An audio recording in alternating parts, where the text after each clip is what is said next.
What's up everyone, Eric Rossi, the guy with the eye here.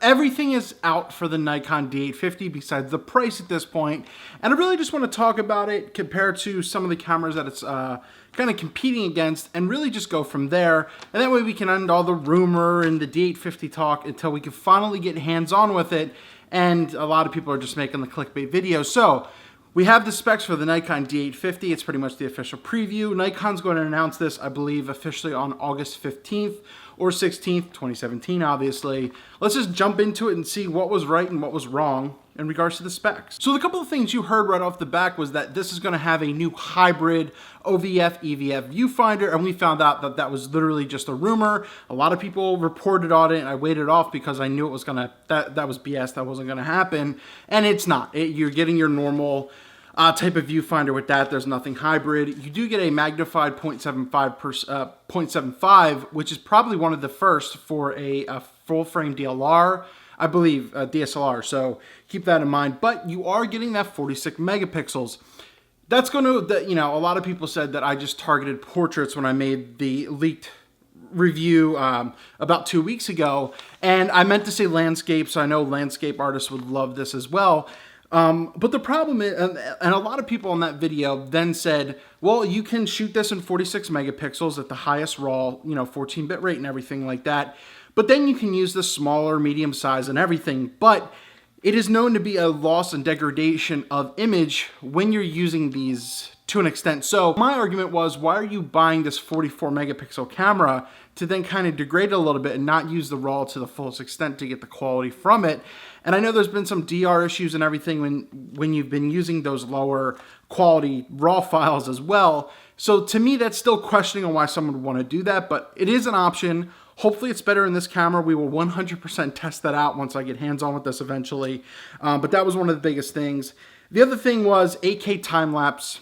Cool to me. That's really just a gimmicky thing to say we have 8K in a camera, but the most important thing is the 4K in this camera as well. It is going to do 4K, and I think it's essentially becoming standard for Nikon now compared to Canon, which used to innovate for video years ago. They're not even really putting 4K into much at all. They did the 5D Mark IV, but that was laughed about because it was motion JPEG and it really shouldn't be in there, whatever.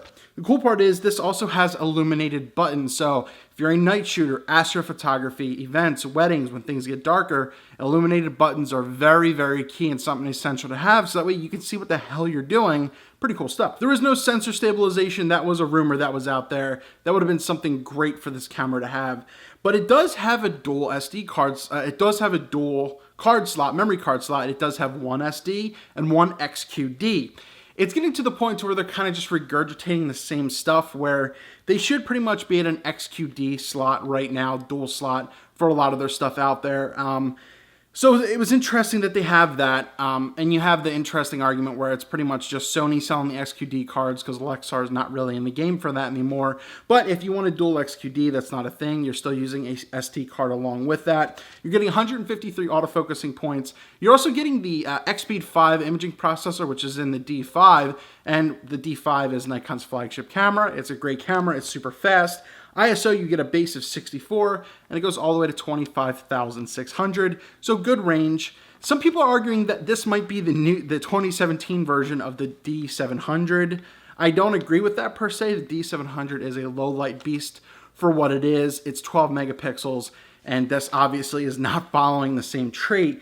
It is, I don't even know, upgrading from the D810 because the D810 was so revolutionary for Nikon on what it offered, but we'll cover that in just a little bit in regards to that. You're getting a 51 photo buffer when you're shooting 14 meg RAW on the highest capability.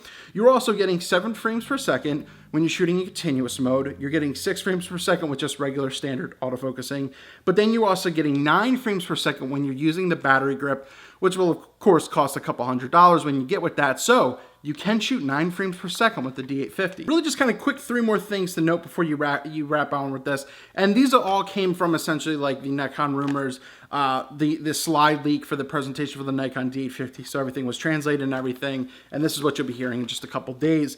You're going to get focus stacking in camera. And I think that that could be an amazing game changer, especially for macro photography. If you don't understand how hard it is to do macro photography and getting that shallow depth of field and doing exactly what you need.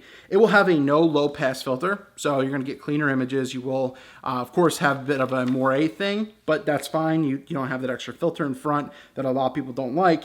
And you will have a silent shutter while using live view. And I know a lot of people were excited, and I read a lot of comments about that.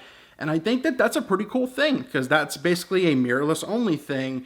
And, they sound like, guns and big when you use a DSLR. So I think that's a cool thing when you're using live view. But let's kind of go who the Nikon D850 is going against and a quick couple thoughts. I feel like the Nikon D850 is stacked up against, especially the Sony A7R II, because the 3 and everything isn't out yet, the Canon 5D Mark IV, and what a lot of people aren't bringing up is also the Sony A99 II to an extent. But would this beat like a Canon 5D Mark IV? I think they would be very similar. You're probably going to get a little more dynamic range out of the D850, but you are also getting more pixels out of the D850 compared to the 5D Mark IV. No AA filter. You're getting that tilt screen, which the D850 will have a touch tilt screen as well. And it's been pretty limited on how you can use it. It was essentially just for photos for the most part, but now you can go up and down the menus like that, so it's getting a little bit better. It still needs to be full capacity, but they're getting there, so that's going to have this. And that's one of the common complaints of the 5D Mark IV is that it doesn't have a touchscreen, so if you want variable angle shooting, you can't do it. You got to get down and physically do it to set the shot. And also it has the silent view. And the 5D Mark IV comes at right now about $3,200. And once again, the biggest question right now is what will the Nikon D850 cost? Because we don't know. That is not out there, and we will find that out. It's going to be somewhere between $3,000 to $4,000. But where does this also compare against the Sony A7R Mark II, which is Sony's one of their most popular high-end cameras? What it gets on top of this is it has dual memory card slots, which Sony still needs to use a lot of. A9 was a great step for them, but going forward, it still has a better battery life than the Sony cameras. That's still what Sony's fighting for. The A9, of course, goes across from that. And you're probably asking, why am I not saying the A9 instead of the A7R II? It's because the A9 was meant more for the Canon 1DX Mark II and the Canon D5, those type of sports cameras, high frames per second, so that's not why. But in regards to this, you have more options. You got the touchscreen, and you really got that from there. But the big thing of the A7R and what Sony does on a lot of their cameras is the sensor stabilization. Once again, that would have been amazing in something like this. But once again, the camera that a lot of people forget about is the Sony A99 Mark II. Extremely fast, full frame, and you get that high battery along with it as well. It's just that Sony A9 really isn't that popular anymore. But there are still some people out there who use it, and it's a valid camera for that. So overall, the Nikon D850, it's okay. Nothing is really blowing me away with it. Nikon's 4K video looks pretty good. Their video autofocusing, if you rely on that stuff, is pretty much well behind Sony and Nikon for that matter. And that's what the Canon 5D Mark IV also has, is dual pixel autofocusing. So that's where that leg up goes. But if you're doing serious video and everything like that, you're not autofocusing, you're manually focusing and everything, and you're tracking and you're pulling focus and rack focus and all that kind of stuff. The D850, I feel like it's all depending the price point. I think it's gonna be around $3,500. I'm not gonna make an update video to where a lot of these people are. I'm just gonna leave it down in the comments on any update that there is in regards to the price, so that way you can see it from there, and then we can move on and just test the darn thing.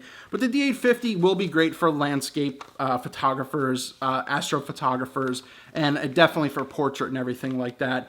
But let me know your thoughts. Was the D850, is it underwhelming now that we know what it's gonna be? Or is it something that Nikon's like, whew, finally, we did something for the 100th year? To me, I'm still like, the D810 is probably a better value for the price, and you're going to save yourself probably about, $500, $700, if not $1,000 to get now which is under $3,000, a Nikon D810 compared to the D850. And yeah, so it just comes down to, do you want 4K? Do you want to stick with the Nikon line of things? I definitely think it's going to be a good camera for the price. It 100% will be. Nikon makes amazing, still photography cameras that have video features. And this will be another one of them, but it's going to be a high megapixel to really kind of compete with what's out there. I just think the megapixels are a bit too much, and it doesn't really make sense with everything. I even thought the D810 was a bit overkill for what it was.